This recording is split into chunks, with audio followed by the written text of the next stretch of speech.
We've all seen those videos about changing your life in 6 months, changing your life in a year, changing your life in 90 days, becoming your dream self. But how realistic are they really?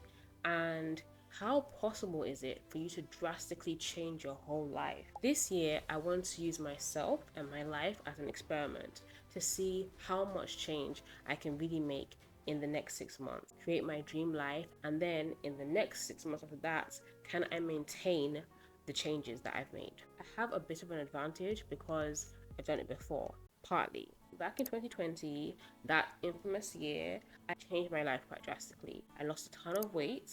I was the most consistent I'd ever been on YouTube. I was finally getting recognition for my video editing services and my social media skills. I was dating a wonderful guy. I was the best I had ever been financially. Like, my bank account was looking pretty thick, possibly because I had nowhere to go and nowhere to spend the money. In short, I felt like I had made it. But then I backslid. Fast forward to the present, I've put all the weight back. I haven't posted on this channel in months. I don't have my dream job or income, and I'm single. You see, the problem is that back then I had a shaky foundation, I fell back into old habits, and most importantly, my heart wasn't in the right place. But now I'm older, I'm wiser, and I'll be turning 30 in December, and I'm like, you know what? This is the last year of my 20s, and I'm gonna give it my all. I'm gonna give this whole changing your life thing another shot. Yes, I'm going to change my life in the next 12 months, and I'm taking you guys along for the ride, both to keep me accountable and also in case anybody else wants to do this journey too, so we can do it together. In order to change my life, I have a 5-step plan. Step 1, mindset. I can do all things through Christ who strengthens me. Philippians chapter 4, verse 13. Now, I put mindset as the first step for me because as someone who did this before, I know that it's taken me a lot to get to this point of saying, okay, I'm officially doing this again. I've struggled to have confidence in myself after failing so many times before, and because I feel like I keep letting myself down, it's been really hard to get back up and say, okay, let's do this. But now I know that if I did it then, I can do it again. There has been a mindset shift. Over these last years, I've grown in my faith, and I've come to be more sure about who I am and who God says I am, and what He has put in me to be great. Becoming my best self is not a want, it's a necessity. I was made to be great, and so were you. The physical manifestation of being your best self stems from a spiritual growing and maturing in the Spirit, by the Spirit. That's why I failed last time, because I got lazy and I got complacent. Almost all problems in the spiritual life stem from a lack of self-knowledge. Saint Teresa of Avila said that, and if it's true for the spiritual life, then it's true for the physical life too.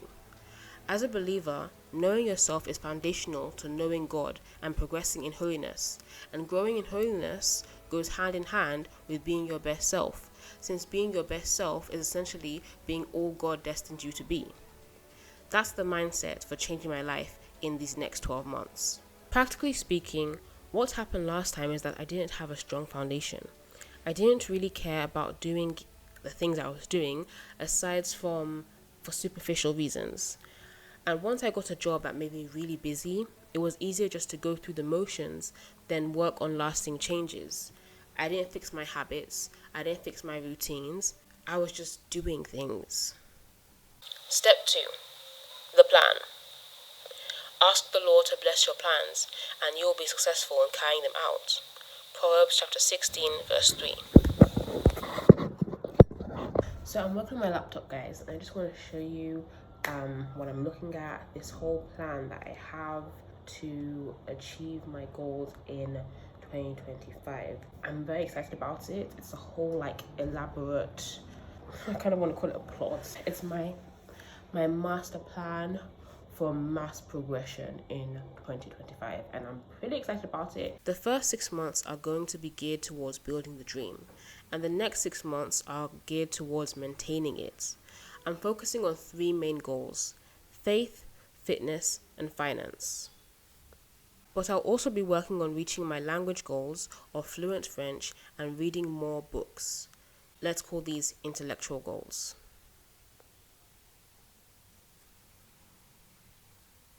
The vision of 2025 is about living fully for God, growing in every area of life, and serving others with a joyful heart. It's about being proactive in faith, building a strong family and community, and nurturing yourself physically and spiritually. Your goals to speak French fluently and travel are a beautiful part of this journey, as they will expand your horizons and deepen your connection to the world. Step 3. Implementation. Don't try to avoid hard work. The Most High has given us these jobs to do. Sirach chapter 7, verse 15. To be consistent, I just need something to look at. Like, okay, today by 7 a.m. I'm doing this. By 8 a.m. I'm doing this. By this, blah, blah, blah, that, like that. And it also helps me because I'm someone that is, I feel like I'm a very accommodating person to my own detriment. You could call me at whatever time, and then if I'm on my phone, I'll pick, and then I'll just disregard what I'm doing to respond. Not only because I'm accommodating, but because there are people who are accommodating that know how to manage their time. But I think it's also been because of the fact that I've not really had a schedule. When I was working, doing a 9 to 5, it was a lot easier for me to just not answer people because it's like, okay, I'm at work right now, and that's kind of obvious. I can't be on my phone, right? But then aside from that, when I come home, there was no plan. So once I'm home, okay, I'm just like on my phone, I'm scrolling, I'm doing, and then all that stuff. There were no systems in place. There was no schedule for my time, and that's what made me backslide to, you know, just the regular life that is just complacent and like a comfort zone, but it's not really a comfort zone because I'm uncomfortable living like this. That's why this time around I thank God for ChatGPT. Like, I'm so thankful for ChatGPT because it makes life so simple. It's crazy what ChatGPT can do. It's crazy. It's put everything out in bullet points, like step by step, week by week. I'm mind blown. So I asked for biblical affirmations, like I say, every morning. So it gave me some. It gave me affirmations to say under faith and spirituality, punctuality and discipline, family and relationships, financial stability and success, health and fitness, confidence and overcoming limiting beliefs, language and travel goals. Then it even broke them down. Like, I can have like a progress. It gave me a progress tracker to have I said that, which affirmation did I say that day, how did it make me feel, give me a plan for how to achieve my goals according to a 12-week year. So it gave that. So these are the overarching goals. This is the overarching vision for the 12 weeks. This for a year, but let's say if a year is 12 weeks, so it's for 12 weeks. Then weeks 1 to 4, this is what I should be working on, right? Then weeks 5 to 8, this is what I should be working on. 9 to 12, like that.